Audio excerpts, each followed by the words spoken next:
This year, Asian Pacific Digestive Week Federation is going to confer the second APDW Federation Meritorious Award.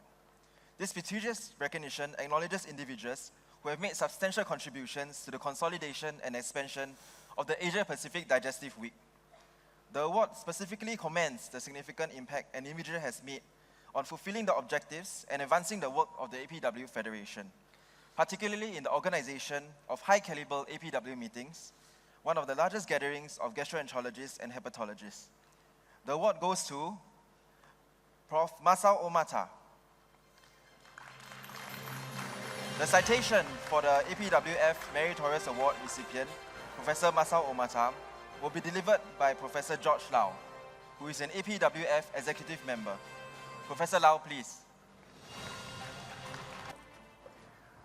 Dear all, it's a very important event, and I'm assigned to read the citations for Professor Masao Omata, a life that inspires generations.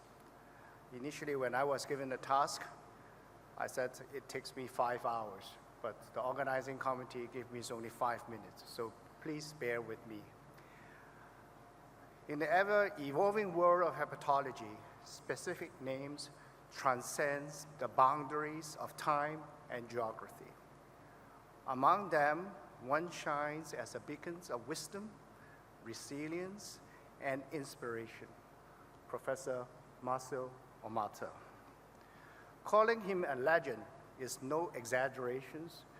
To those who know him, he is a living example of what can be achieved when brilliance is guided by humility and a strong sense of purpose.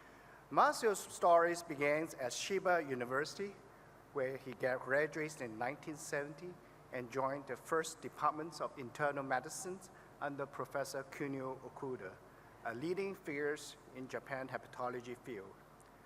Wanting to expand his horizon, Masao worked at Yale University with Professor Jared Klapskin, and then at the Universities of Southern California with Professor Robert Peters. It is at that time, 1979, he identified the viral cause of hepatocellular carcinoma, marked a turning point in liver cancer research. The significance of these discoveries was so great that it was included in multiple editions of the Harrison Principles of Internal Medicine. And it was included in the cornerstones, and becomes the cornerstones of medical education. In the early 1980s, he introduced molecular biological techniques to Japan, and audacious steps at that time, he linked HBV pre-core mutants to fulminant hepatitis, published in the New England Journal of Medicine in 1991. And to demonstrate that interferons could achieve remarkable high eradication rates in acute hepatitis C, published in Lancet 1991 in the same year. In 1985, with Yokushos and Summers, he identifies the importance of covalent closed circular DNA, that is cccDNA, as the key molecular reservoirs of hepatitis B, a discovery that remains the cornerstones of modern HBV therapeutic research. These are not just papers. These are revelations and transform the way the world understood liver diseases. To date, Professor Omata has published more than 1,300 scientific papers, including the prestigious journals like New England Journal of Medicine, with at least 4 times, the Lancet, Annals of Internal Medicine, Gastroenterology, Hepatology, Gut, Journal Hepatology, Cancer Research, PNAS, Nature Genetics, and EMBO. His work has now been cited, I have checked, more than 100,000 times, with an H-index of 166. And this places him among the most influential scientists in all times. In the recognitions of these achievements, he was awarded recently the Japan's highest award, Emperor Showa's Memorial Award, 2025, a rare and distinguished award previously bestowed upon none other than Dr. Bromberg, the Nobel laureate who discovered hepatitis B. It was a fitting recognition for a man like Professor Omata, whose entire life has been devoted to unraveling the mysteries of liver diseases. He has also served, and in fact is the founding members of APDWF, and is the key members of steering committees of APASO.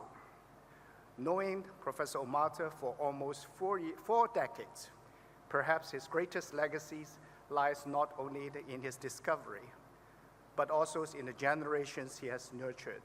To him, teaching was never just a duty, it was a calling. He has multiple students, including myself. I have learned a lot from him of how to work in the field of research related to liver diseases. Yet, beyond all his honors, achievements, and titles, Masao is also a devoted family man, deeply loved by the beautiful wife, Mrs. Omata Kyo, whom he married in 1978. They have 3 children and 5 grandchildren. In their quiet company, he finds the same joy and grounding that his students and colleagues had found in his mentorship. Today, let us celebrate his unparalleled journey. His continuous cast upon us all. Masao's life reminds us that true greatness is not measured solely by the papers we publish or the titles we hold, but by the lives we touch, the minds we inspire, and the hearts we uplift. So congratulations, Professor, and very importantly, Mrs. Omata, and the entire APASO family on a life so richly lived, a legacy so profoundly built, and a spirit that continues to inspire all of us to follow the path you have illuminated. And we shared the same visions. And this is a picture taken in Turkey when we visited the museums over there. If there was one thing in life that I would like to have to fulfill, it is not about money, it's about work. Thank you very much.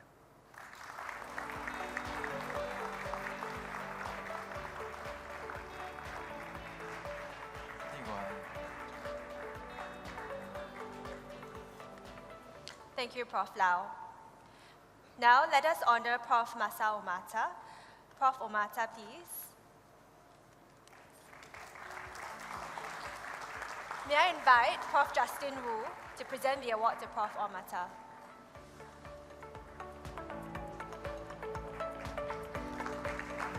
Let's give a big round of applause to Prof. Omata.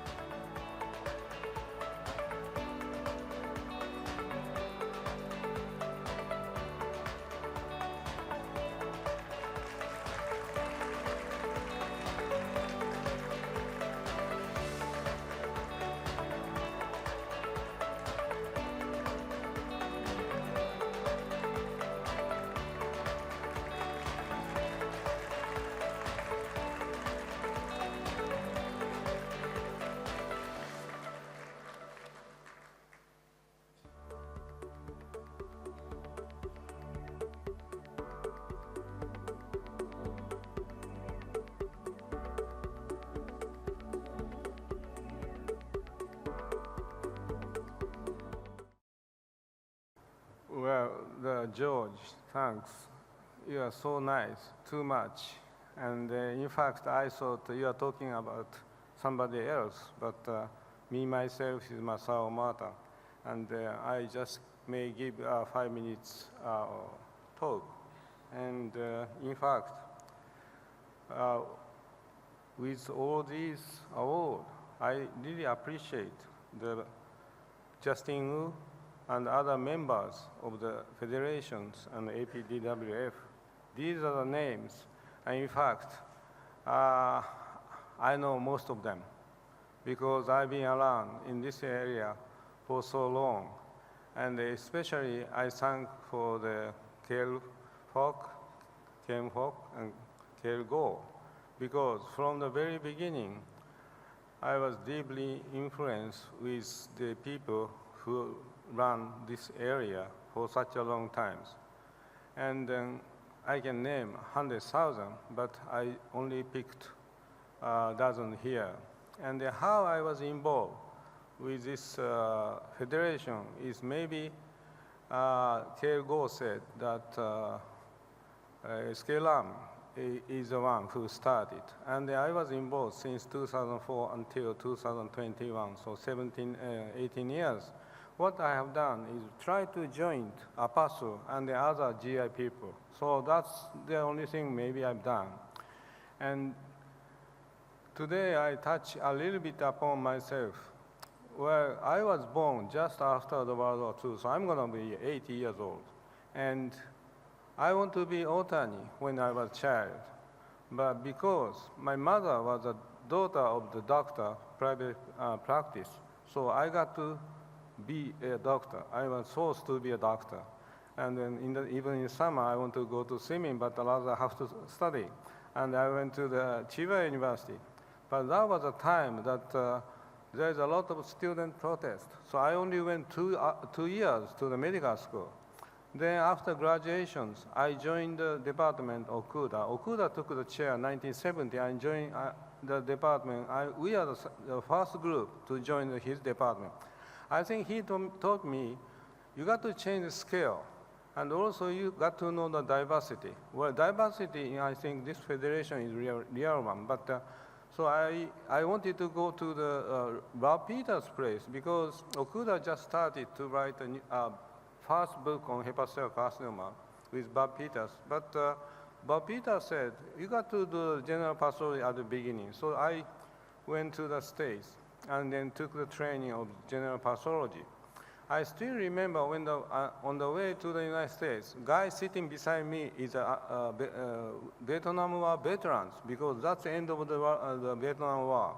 Then I went to the Yale, but you know, I only went to two years of medical school, and I'm not a native speaker, and I'm not a Caucasian, so I had a hard time, but I survived, and then.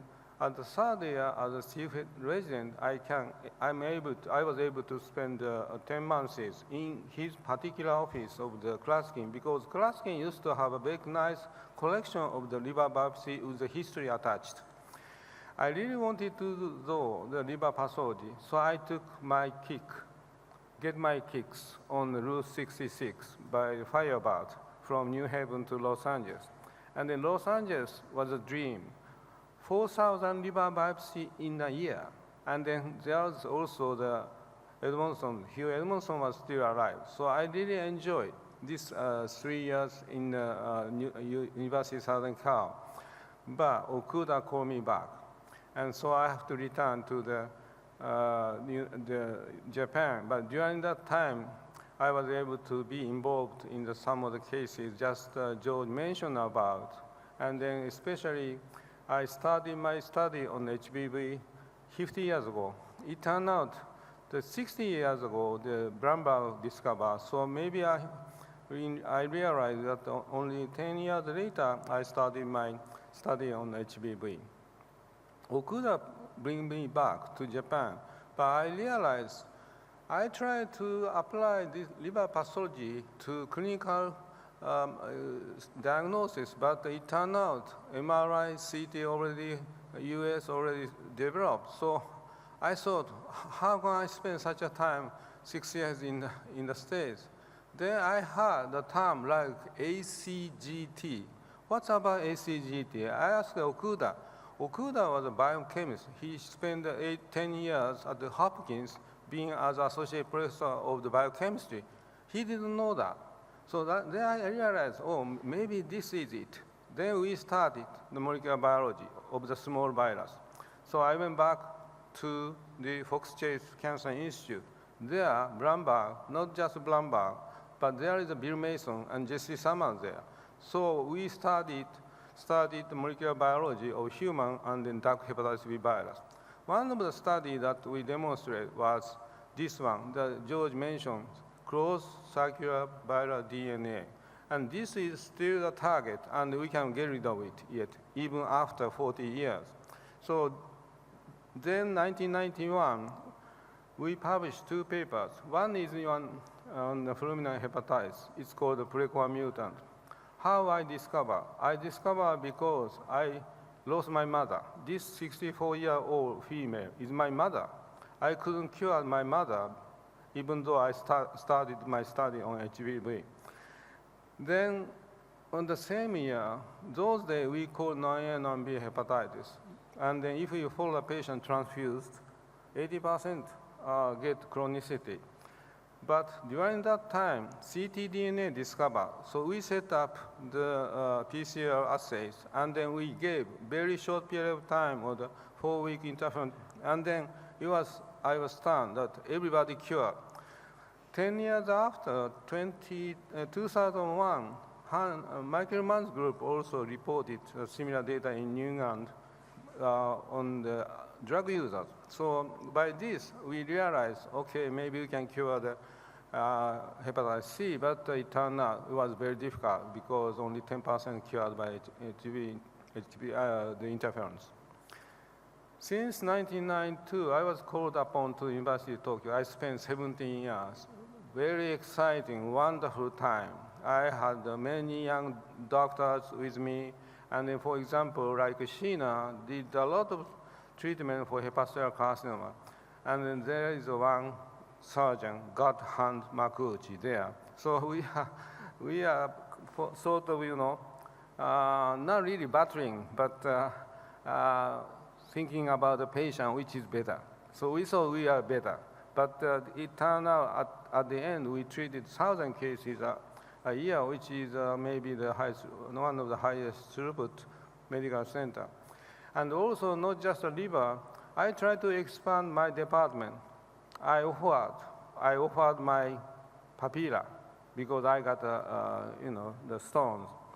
And then I offered my papilla, and my younger colleagues, like several names I can mention, but after ERCP, I got serum aminase went up to 4,000. But anyhow, by doing that, I tried to expand.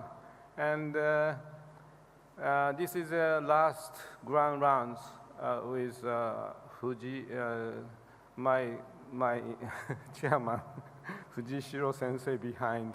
And the patient is Mr. Kawasaki. Fujishiro sensei treating the Kawasaki. Kawasaki, maybe some of the pediatricians may know the names. It's a Kawasaki disease. He named that. But anyhow, by saying goodbye to the many wonderful, excellent fellows, and many of them are in this meeting, I think. Then I went to my home country, because Chiba is the east of Tokyo, and then I went to Westbound. Still further, I went to Yamanashi. Yamanashi is an area west of Tokyo, and then actually I was born there in Yamanashi, so I went back to the homeland. Governor asked me to run the hospital. So then 16 years passed, amazing. Then what I have done is that very simple, working like a monk, like from 7:30 till 9 p.m. for 16 years. And if you take a look at the map of the Japan, many of the liver disease are in western part of Japan, but except Yamanashi area. The reason is, why we have so many hepatocellular carcinoma in that area is we used to have Schistosomiasis japonica. Schistosomiasis japonica is not the one who produces cancer. Fibrosis, yes, but because of the treatment, still now, people use the injections, intravenous injection. So that spread it, the HCV. So that's sort of endemic area. So I got in there and then tried to reduce the cancer there. After 16 years, it turned out the average occurrence of cancer used to maybe higher than the average, 13.6 versus 16.2. But now, after we published several papers by the registration trial, then we started the year 2013, 14, 15, and then now it's almost average. In 2012, we put a small article in the Nature Review Gastro by Dr. Tateshi together. And what I say? Well, maybe we need a big step forward because year 1982, I studied the molecular biology of virus, but the size is not that big, 3,000 nucleotides. Maybe after 30 years, we may have to challenge the bigger ones, like human genomes. And then that's the time that everything, started. So that now we can tackle with this big genomes. So at this moment, our hospital is 150 years old, 900 beds, and then I established a Genome Analysis Center 2013. And there are so many things. I got to be responsible for finance, I got to take care of the young doctors, and also my biggest concern now is stage 4 neoplasma. I think this is the one that people are waiting. The thing we have done is a prevention, a cure, to find the tumor small, but certainly there are many patients who are suffering with the advanced stages. So I spend 19 or 16 hours a day, but the weekend I go back to my house and then can maybe enjoy, or annoying sometimes. And also, weekend, I have to see my wife. And then this is, I think, the one we took 7 years ago, that with Mrs. Eskelam and George. The reason is very simple. Wife of the George Lau, Vanessa, is having the same birthday as myself. So we had a wonderful birthday party in Hong Kong 6-7 years ago. Thank you very much.